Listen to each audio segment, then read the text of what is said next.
2% হয়তো মুছলমানে 98% মুছলমানৰ এই ৱাকফ প্ৰপাৰ্টিৰ ওপৰত অধিকাৰ সাব্যস্ত কৰি আছে আৰু তাক নাইকিয়া কৰাৰ কাৰণে আমি এই আইনৰ সংশোধন কৰিছোঁ।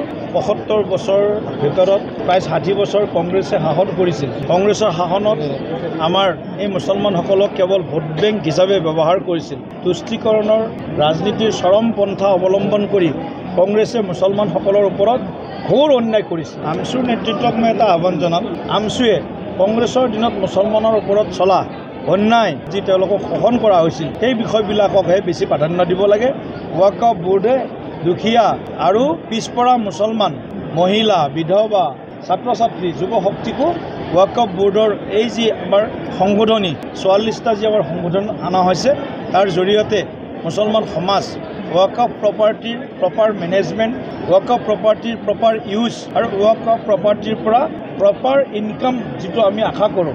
স্বাচাৰ কমিটিয়ে ১২,০০০ কোটি টকা উপাৰ্জন হ'ব পাৰে বুলি এটা প্ৰতিবেদন দাখিল কৰিছিল ২০০৬ চনত। কিন্তু দুৰ্ভাগ্যবশতঃ ১২,০০০টো বাদ দিয়ক, ১২০০ও বাদ দিয়ক, ১৬৩ কোটি টকা মাত্ৰ বছৰত ৱাকফ প্ৰপাৰ্টিৰ পৰা সমগ্ৰ দেশত উপাৰ্জন হয়।